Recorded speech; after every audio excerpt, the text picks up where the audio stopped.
Hi, and happy Mother's Day. I'm Gretchen Burns Bergman, co-founder and executive director of A New Path, Parents for Addiction Treatment and Healing, and lead organizer of our Moms United to End the War on Drugs national campaign. Today's interview is part of hashtag Moms 2020 Vision. It's an international campaign, and we're calling for therapeutic and compassionate drug policies and an end to the global war on drugs. This is a wonderful Mother's Day for me because I'm joined by my two sons as soon as we can technically figure out how to get my other son on with us. And what we really want for Mother's Day is a public health approach to drug use and substance use disorders, not a criminal justice approach. So today I'm going to be interviewing my sons. They're both in long-term recovery. There, you see Aaron on the screen right now, and Elon should be on soon.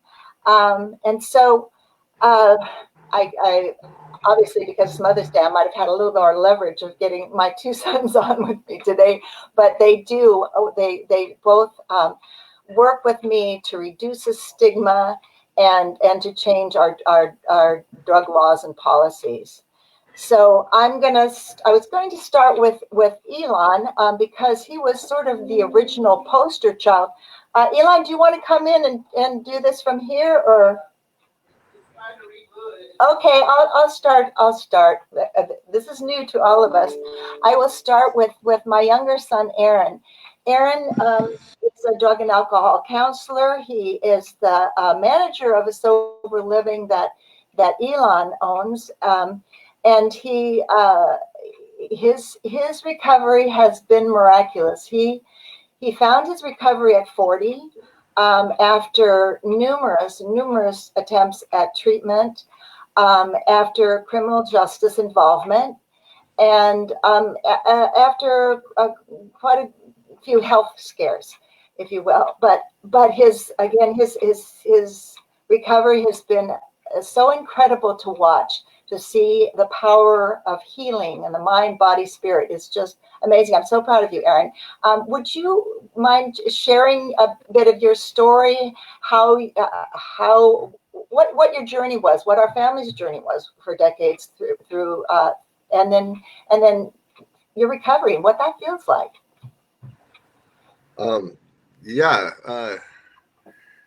That's a bold, broad question. Very broad. There's a lot of years in there. I mean, if I go to the AA model of this is, what was it like and what happened and what is like now. Is that what we're looking for? Uh-huh. Okay. Well, I'm not gonna get too much into my childhood, but like the thing is like I got into drugs pretty early. I like to do a I don't know. I was always kind of one of those kids that had to try everything and do everything, and I felt like really, I don't know. I felt better when I was on substances at the time, and at first it always just seemed like partying and having fun, and until I got mixed up and working with. I got hooked on heroin. I was 20 years old, and from that moment on, it was no longer fun and games. It became a lifestyle. It became my whole life. 20 years of using heroin, you go through a lot, and I first time I tried to get sober, I was like 25. I got caught, and I got put into treatment, and I was not willing to do the work that it took. I went to the meetings, and I still didn't believe that I really needed it yet at that time. I still thought, for some reason, 5 years into it, I still thought I could actually just stop when I wanted to. But I felt like the heroin was still working for me at that point. I'm really good at wearing dual masks. I'm good at being a chameleon. I can even in my heavy addiction, I can pull off having jobs and making myself look pretty good on the outside, and I cleaned up quick. If I went into a treatment center, I get 30 days sober, I could clean up quick. And then it was just always just off to the races. It always reconfirmed. It made me feel like I didn't need this because I could always bounce back so quickly. Towards the end, it got really, really bad. I tried to put together a marriage in there at some point. I tried to make outside sources fix my inside problem. I thought if I had a good job and a wife and close to the beach, I would be happy, and all three of those things I had, and I felt completely alone still. Heroin was the only thing that mattered in my life. My family didn't matter, as much as I, hate saying that. I couldn't stop using, for anything. I tried to get sober really once at 30. I try to save the marriage, try to save my ass, I got a little bit of it. I got a little recovery at that point. Like I heard a little bit more of the message. It didn't stick, because I didn't. I still put my marriage and my job in front of it. And of course that didn't work out for me. So what they told me would happen would happen. I would do the country song. I would lose the job, the wife, and everything. And sure enough, I did, all the way down to the dog. And at that point, I had no belief in myself whatsoever. And it was just fuel for me to completely go downhill fast. I just went so deep into the addiction. I didn't have any belief that I could do anything, that everything would fail in my life. At this point now, I'm in and out of treatment facilities. I'm always walking around with abscesses on me, in and out of the hospital. Just misery. I'm selling drugs. I'm paranoid. My whole life is just around people that only care about me giving them drugs, and the only reason I'm doing that is because I have such a bad habit that the only way I can pay for it is to really sell drugs and be in that lifestyle. My habit was really, really bad. From benzodiazepines to heroin to methamphetamine to methadone. That was like a daily cocktail for me to get through the day. And at the end of the day, after all that, I was so miserable. I'd have a gun in my mouth, and I just couldn't pull the trigger, and I was bummed at myself that I couldn't, and the reason I was bummed is because I knew I was gonna have to wake up and go through that misery all again just to get through the day, that I was gonna have to go to the methadone clinic, get the heroin, take these benzos, take my meth, and just to get through. So about 40, I got arrested again, for sales, and the judge gave me two options, which was well, he didn't give me two options. The PO gave me two options. The judge said, they're going to give me treatment. The PO said, look, we can give you 6 months treatment. And I said, no. I said, treatment doesn't work for me. Send me to jail.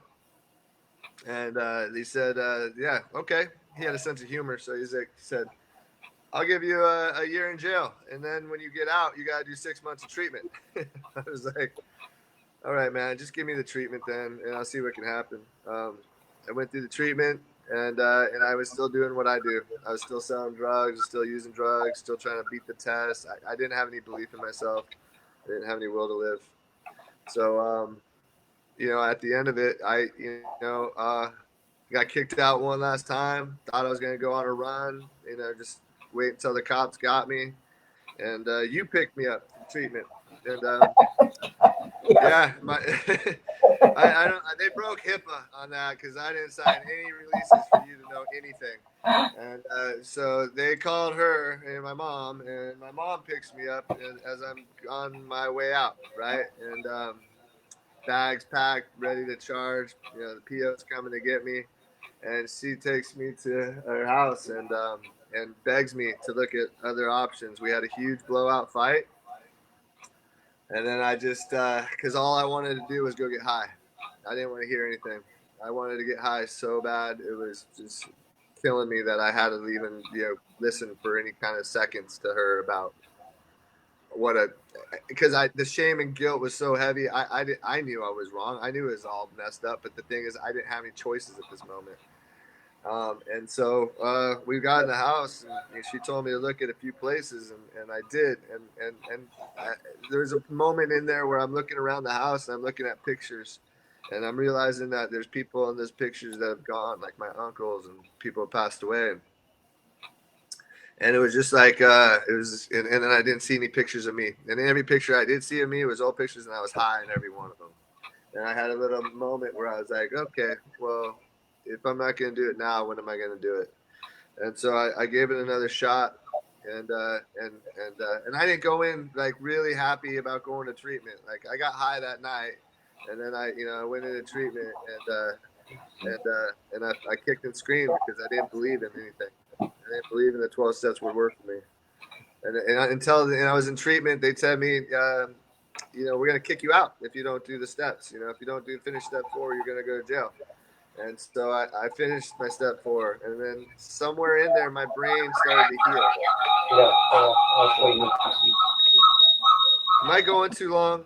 No, you're beautiful. We're still trying to get it. Okay, I'll keep Elon going in, but while you're talking, I want to just say that yes, I was tenacious. I learned really early on that it wasn't about me, that you weren't doing anything to hurt me or harm me, that you felt that you needed drugs, and the same thing with Elon, like you need the air to breathe. It was that you couldn't imagine a day without the drugs. And I, coming in there all the time saying, I'll get you to treatment, became this obstacle that right.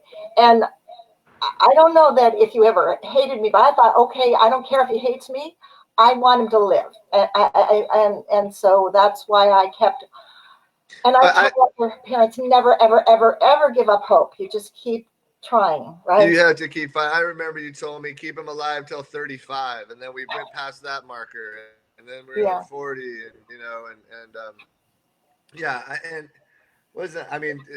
I wasn't always happy to see you because you were always going to come try to put me in treatment, or the look you would give me is like, it didn't make me feel good inside because I knew you were.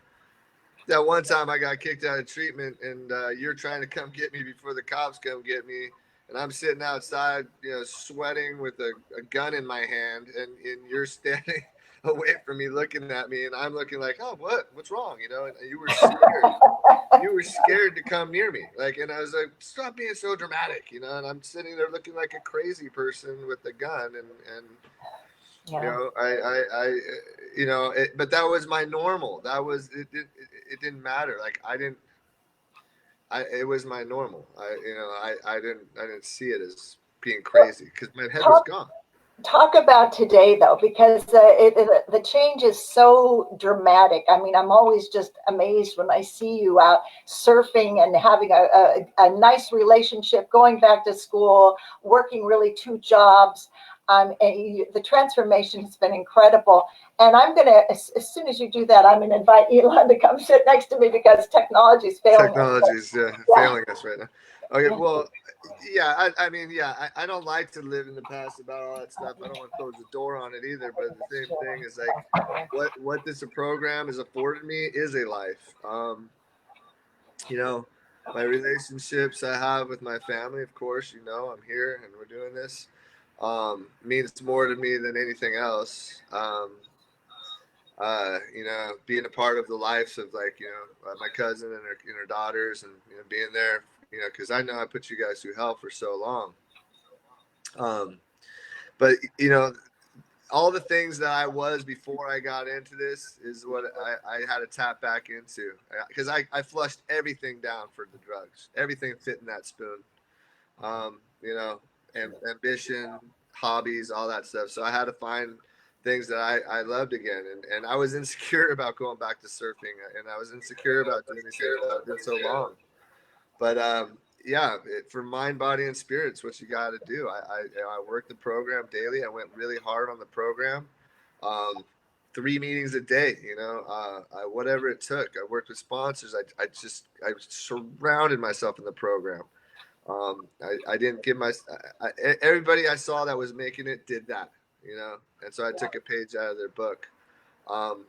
I work on myself daily, so yeah, one thing led to another. I started surfing again. I started having good friendships, and I started, cultivating these friendships and people that I could trust, that I know will be there for me in these situations when I'm having troubles. And finding myself again, I gave up on me a long time ago. I remember telling you, like, Mom, you and our relationship would just be so much better if you could accept me as a heroin addict. I mean, that was where I was at. Because I didn't see that I could live, because I thought literally that I was doing you a favor by staying on heroin, because heroin was keeping me from killing myself, because that's how much I hated life. And so I had to find a love for life. Now I work with others. I went back to school, started working in treatment. And that's what this program's about. You get out of the selfishness of me. If I try to go upstairs for an answer for my problems, I'm usually going into some murky waters. The idea is I can't fix my problems, but I know that through the program and working these spiritual principles that I can help others, and that seems to help me with my problems. And so that's what I do, and it's just one thing after another. Then it's school, and then I'm working, my job that I got now, and then you just keep doing the next indicated step, like they say, good orderly direction. My life's amazing compared to where you're an inspiration, Aaron. And we're going to give up on the technology, and I'm just bringing Elon right into the room here. So Elon was really the first poster child. I'll show you the picture here. I've never seen this picture. A new path. So Elon was arrested at 20 for marijuana possession, which started 11 years of cycling in and out of prison. The time that I started A New Path in 1999, we were advocating for therapeutic rather than punitive drug policy, specifically treatment instead of incarceration for nonviolent drug offenders. So when I was asked to be state chair in California of Prop 36, I was confronted right away with is this my story to tell? Is it his story to tell? It's really our family story to tell. And I knew that I really couldn't take that kind of position without having permission to tell our story from Elon. So although he was in prison, I was so touched by his answer, which was, yes, if my story can help anybody else, I want to do that. And neither of us really believed at the time that by advocating, we were going to help his situation, but we knew that we were going to help other people along the way. And it really did start a sea change. Yes, Aaron later became a Prop 36 person as well. So you got treatment or non-treatment by Prop 36. That's another story. So I've always been incredibly proud of Elon and now Aaron that they're willing to speak out, because far too many people keep this as a closeted issue, and that just promotes stigma. So I wanted to ask Elon to just share his story, as you did yours, and I'm going to move aside so Elon can come into the camera a little bit better. Oh, I'm here. Okay. I think if I try to push forward, can you hear me? I think you have to probably. Actually, the angle is better over here anyway. So really, isn't it? Yeah. Good morning, everyone. Happy Mother's Day. Did you want to ask me a specific question, or do you I want to just ramble on like Aaron for a minute? I just wanted you to talk about your early days and kind of the detour. I remember you thinking that you could either go this way or that way, and you ended up going down the road less traveled, if you will, and just a little bit about the journey and where it took you. Okay, there's a lot of talk about whether marijuana, alcohol leads to different things. And now it doesn't have to. It doesn't have to be a gateway drug. It doesn't work that way for everyone. But for me, it did work that way. It started opening up the desire to be out of myself and to get loaded. Now, the hugest things that get in the way of recovery are pretty much, well, the biggest thing is denial. But it's kind of empowered by this terminal uniqueness, then they say, which means I'm different from everyone. Even if I see the evidence that things are bad, it's different for me. I'll change it. I'll be able to do it different. All those kind of things. And also complete fear of what if they're right? What if I have a problem? Because then I'd have to like make this dramatic change that just terrifies me. So those two things pretty much make denial the biggest monster everywhere. And we become PhDs at like cognitive gymnastics to display the truth the way our disease needs it to be, to where we can continue to live the life we're doing, or whatever, not even a life, but what we're trying to do at that point. I didn't find, like I had problems here and there, but I always just thought I was growing up with it, and I did every drug when I was a teenager. And there was problems, but because of denial and because a lot of people were using them, and I thought I'd learned my lesson. I just keep it to the weed. I just drink. I'd smoke weed. As long as I did this, it'd be okay. And it was just like and part of that's denial.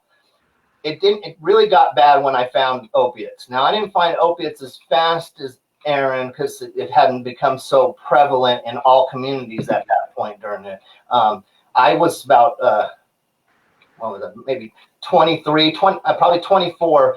Well, actually 23 when I started finding opiates. I got hooked on Vicodin, and I didn't realize they were that dangerous. I just started eating them, and I automatically loved that high of the opiate right there. That kind of was like the stepping stone that got me to heroin. I really believe if I didn't find the pharmaceutical, whether it's Oxycontin, Percocet, Vicodin, that I wouldn't have took the step up to heroin at that point. It just made that step a lot easier, because before that, I would have never, even though I used every drug, I would have never thought I'd use heroin. I would have never thought that was possible. I hated needles. I wouldn't have thought that there'd ever come a day of that. But when you get that physical dependence to opiates, even something like Vicodin, it just makes that step a little easier. And then when you find out you can smoke it first and you don't have to use the needle, it gets the step going that direction a little further. And that's, I ran into criminal justice before I even ran into heroin. But that exacerbated the problem hugely, because I just was powerless at that point. My life really, where before I think I heard Aaron talking about being able to hold down jobs, social life, and all that kind of stuff. And I didn't have many jobs, but I do the school thing, and I had lots of friends, and I'm socially active, and I could hold down a job if I wanted, but I was kind of selling marijuana, so I didn't need to. So life was kind of like, it was going where I could convince myself that it was going in a direction that was adaptive at that time. Opiates, heroin changed that completely. So I don't want to go. I just kind of direct me. I don't want to aimlessly go. So you wanted me to cover. Well, I just want to share that I something that a conversation we were having about finding recovery and having the prison experience. To believe that you to think of yourself as an ex-con, as a criminal. I mean, my son was criminalized at the age of 20 for possession of marijuana, which I always found incredibly insulting, because I know what a good heart he has. But to get past an addiction, the maze of addiction, is really incredible. I mean, it really requires true grit, integrity, honesty with yourself. You have to change everything about yourself. But to add on top of that you are seen by society as an ex-convict. Elon at one point had to tell himself that he was worthy, that he actually deserved to have a good life and to go, and he put himself back in school. He got a degree at San Diego State, but that whole labeling of an ex-convict, and let's talk about labels. calling somebody an addict, calling somebody a codependent, enabler, and people are not labels. We would prefer to say there's somebody who's struggling with a substance use disorder, right? I can speak on that. Yeah. She brings up such a good point, because stigma is really still our problem. You know, people are still dying of opioid overdose. People are not getting Narcan. People are still going to prison for petty drug offenses, all because of stigma. Because in one point we say, oh yeah, it's a disease. But even those in the choir that are watching this, that are trying to do it, we always have to look inside ourselves and see if with words, or even leftover thoughts, that we're stigmatizing someone in some way. Because even different types of recovery, if you're not in the right type of recovery, AA has always been harsh on NA people, and the 12-step people are harsh on, MAT, and it's we're all stigmatizing each other, even though we're fighting against it, and the only way to really fight against it is to challenge ourselves. I have to challenge myself, even though I've been the victim the whole time. When I first started letting her speak out for me, I didn't think there was any possible way I'd ever get off drugs. And because I've been pushed in the system so much, I didn't think there was ever a day that I wouldn't be going back to prison. And so when I told her she could speak out, it was from a place deep down that was a good heart, that just wanted to do some good, even though there was no good tangible for me. And it was very scary, first of all, to say that, but also because I knew I was going back to prison, and it's really a cardinal sin to talk about what goes on with prison. It's almost like, it's not being a rat, but it's you're not supposed to be speaking on these things. So not just the way I was seen, stigmatized, but it really put my safety at jeopardy if I continued living the way I was doing. But it's an important cause, because really, you took someone that was using marijuana, selling marijuana, I got, which is legal now, and you put them in with people that are murderers, and it's not even just that, it's just the whole label of having a number, and the recidivism rate, and the lack of jobs, and have you ever been convicted of a felony, and you feel like you have loser, not valid written on your forehead, and to someone who's trying to get in recovery, it hinders, and it can also display a poor me status, like I was talking about denial before, and the disease wants to keep going no matter what happens. If I can go, well, they're just going to treat me like a convict anyway, or the world's not treating me fair, it's another way my disease can block out from seeing the truth and doing the necessary work that it needs to do. Yeah. Thank you. I know we've all, when I started A New Path, and I started with two other parents, A New Path, stigma was the main issue. Having the nerve to speak out, to really break through the shackles of shame, right? But as I've gone along, it's still the major issue, right? Even though we've gotten into all forms of harm reduction, of criminal justice reform, sentencing reform, all of those things, stigma remains that issue at the core of all of this, and it runs deep. It runs within the healthcare, it runs within recovery, it runs certainly in the criminal justice system and in society in general, in our education system. So, Aaron, I wondered if you wanted to, because that was one of my questions for both of you, and you spoke beautifully about the stigma. If you want to talk a little bit about stigma as well. Your turn. Well, I 100% agree with we all know stigma exists. It's a fact, and because hate to say it, but because the opioid addiction, it's starting to come more out there, because it's now affecting suburban areas, and this is just the truth.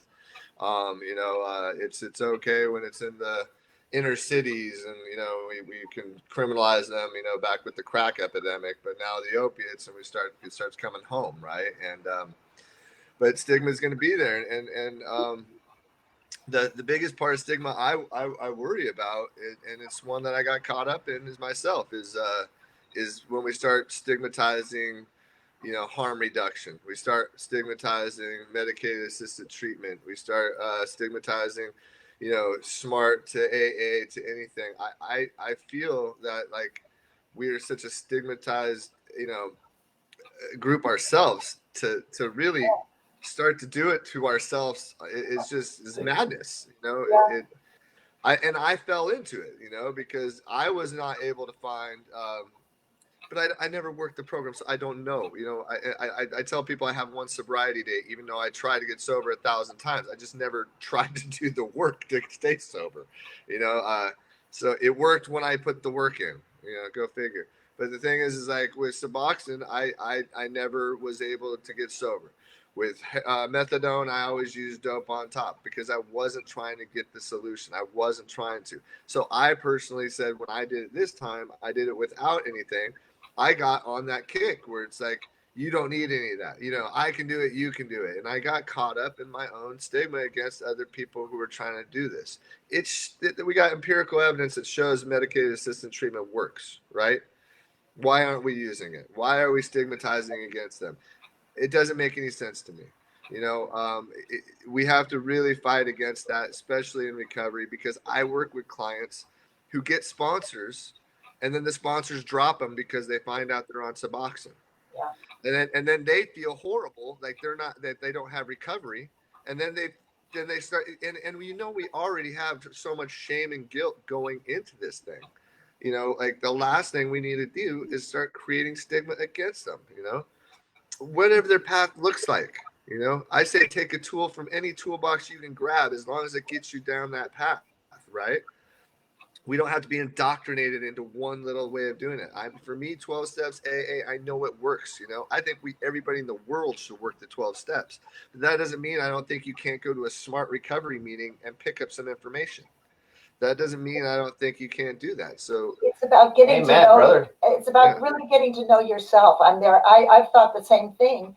That the process of delving into who you are, what your truth is, what your integrity really is a process that you go through in recovery that I've just marveled at in watching not just you but so many people. But I wanted to touch on one more subject. I know we're kind of going over because it took so long to get Elon on, but is that we are living in a dual crisis right now with COVID-19 presenting all kinds of problems in terms of the delivery of service and particularly the delivery of MAT services, and the opioid overdose, which is in the United States, a person dies every 7 minutes of an opioid overdose, and so. That seems, and that was before COVID. So we know that the numbers are going up, the depression, the mental illness associated with all of this as well. So, I like to say that Elon is, I don't like to say it, but I mean, I say that he is a survivor of both the criminal justice system and accidental overdose. And his overdose, the first one, I think there were others, but that is so poignant a memory for me as a mother. When you know your kids are on drugs, you lie awake at night, or you wake every time you hear the phone ring. You're afraid that it's the morgue or criminal justice or whatever. And you almost hope it's criminal justice because that's better than the alternative. But I did get one of those calls in the middle of the night from Elon's then girlfriend's mother, who had taken him. Thank God she was a good Samaritan, to the emergency room. No, she called the ambulance. Or she called. Okay, and then called me, and so I was sort of alone. I was told, why are you being a codependent and going by my husband at the time. He changed his mind about all this, by the way. But and then calling Aaron, who said, "Oh no, you're being overly dramatic," and then going to the hospital, not knowing if he's going to live or die in the waiting room, and then not knowing from what they were telling me that if he would have his brain when he came to. So that was my experience. But then, he went back to his home, and there's no way to protect him. There was no way to keep him safe after that. But that was my experience. Elon and I started speaking out about overdose. He just before this session was teaching 25 people an overdose prevention class, Narcan distribution. I'll show you what Narcan looks like. So important. And so So, from his perspective, and I think you could actually do that in the other room if you'd like to. I just saw that Elon came up. Yeah, so should I try it? You're right there. Yeah, let's try it. So, Leo, I'm coming. Here we come. We're gonna bring Elon in on his own screen. So I think it's poignant to hear, because they say it's a family disease. Actually, we don't use the word disease anymore unless you separate it like it's a dis-ease, but we use the word substance use disorder, so that you're not additionally labeling. And I'm going to show Elon right now. And here he comes. So I think it's interesting to hear it from all sides of what his experience was as well.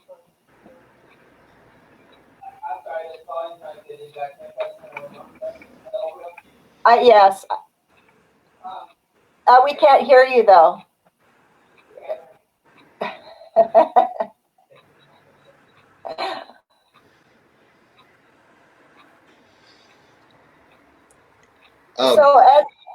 The problem I would say with this thing with the COVID and the overdose is at the start of it, we knew that people are going to overdose. We have such a huge overdose rate already. And then do we close meetings because some people might get COVID, right? I'm not doing that ever again. Okay. Yes, I hear you. But I'll go back to Elon. So I want Elon. This is important. Okay. Okay, I got it. That's okay. Let's sit down. Okay, want to get in the screen here.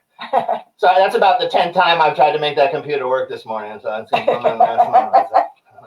Acceptance. Talk about relapse prevention, and triggers all over the place here. Yeah. Learn to live with life on life's terms. Okay. ODs are the one she talks about first is really interesting, because it was before I had found heroin. Now I was on Vicodin and that didn't really cause it, but it was the type of thing that I was on opiates and I was out drinking every night. I'd take some pills and I'd drink.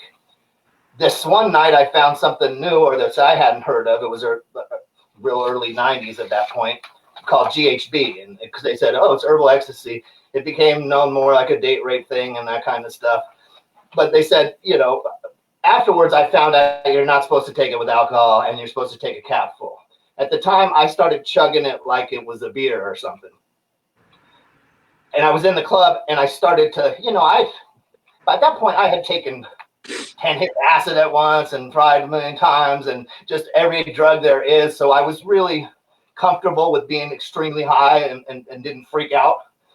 But all of a sudden, I was like losing it. And I was in a club where everyone's drunk and it's loud. So I started to worry my mind. And I was talking to this young lady and I just said, no one's going to notice that I'm this. Just keep composure. You're not really going to have to do it. And then all of a sudden I see her saying, are you okay? Are you okay? And in my brain, I couldn't get out the words. My brain's saying, tell her you're okay. Just say, I'm fine. And it couldn't get out of my mouth. I don't remember anything after that. Come to find out, I had drank more of the stuff and all that. And, they tried to take me home and then an ambulance came and my dog freaked out, everything. I don't remember anything between are you all right and losing it and waking up in the emergency room with doctors all around me talking about got a heartbeat, that kind of stuff. And then a little later seeing mom over me in the hospital bed. The thing is, you watch these movies, and I was a strong young man at the time. I was bench pressing way over 300 pounds, and I just was ready to stop bullets, I thought. And you see these movies that say, well, he's strong, he's going to live. You want to believe that before it happens, there's this huge warning sign that says, hey, stupid, you're losing it. You need to get it together. You're going to die. Do something. Fight for your life. I did not know to even fight. I would have just slipped right off this planet without ever even knowing to fight. It was just blackness, And a lot of times with ODs that I found out later, especially when I found heroin, is that we're on death's door every time. And we think that the OD is going to feel so much different and give us that sign, and it's not. We've been there the whole time. Death's been right under it. We've just been walking it. So the time it finally goes, it's just one little bit under. You probably tell the people you're fine at the time. you know, and you're not fighting, you're slipping off the planet. Yeah. Did I cover it? Yeah, you did. It's beautiful. Yeah. So, I mean, and I think this is another reason why we all need to have this in our medicine cabinet. Since 2009, A New Path has been doing overdose prevention trainings. April's on the call today. You can't see her, but she's the director of our Narcan training. And please reach out to us, 619-670-1184 to get the training. You can get the training on the county website, and then reach out to us, and we'll get you this Narcan. But it was my deep belief that mothers are oftentimes the first responder in the situation of an overdose. God bless them. And why would I not be allowed to have this in my medicine cabinet, right? I should have the right to save my child. It's such a safe drug that quickly reverses an accidental opioid overdose. So you can reach out to us on that. I think maybe it's time to wrap up a little bit. Do me a favor, repeat the phone number again. 619-670-1184. Thanks, Sarah. So that with the Moms 2020 Vision campaign, we have 8 demands, and I won't go through them all because we've been putting them on Facebook every day. But basically, it's stop criminalizing our children who use drugs or who are struggling with substance use disorder, and reject the concept of tough love. Tough and love don't resonate together. We call it true love. And that means a whole host of adopting all kinds of harm reduction strategies, but remembering to keep loving and keep hoping, and that it's in our maternal nature to want our children to survive and to do everything that you can possibly do to keep them alive, and to find the safest, most beneficial places for them to be when they're struggling, so that they have a place to come back to when they do recover. So their family has to be open. And so I'm going to wrap up, but I want to show you that part of our campaign is to plant forget-me-not flowers in honor of a loved one who has lost either their lives or their liberty to the global war on drugs. This is being done in Scotland with our partners in Scotland and Canada and Mexico, and I'm planning these today for my Mother's Day.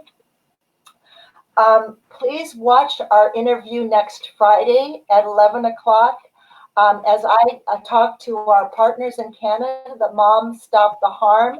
They're part of this overall Moms United to End the War on Drugs coalition of partners, to hear what amazing things they're doing in terms of harm reduction in Canada. And if you came in part way, or you want to skip through and see this again, please start it from the beginning in about 10 minutes. I didn't mean to hide you, Aaron. I mean to show you. There you are. So happy Mother's Day, everybody. And thank you so much for listening, and reach out to us at A New Path or at the Moms United website, www.momsunited.net. Thank you. Happy Mother's Day. Happy Mother's Day. Yes, hang in there. Thanks, guys.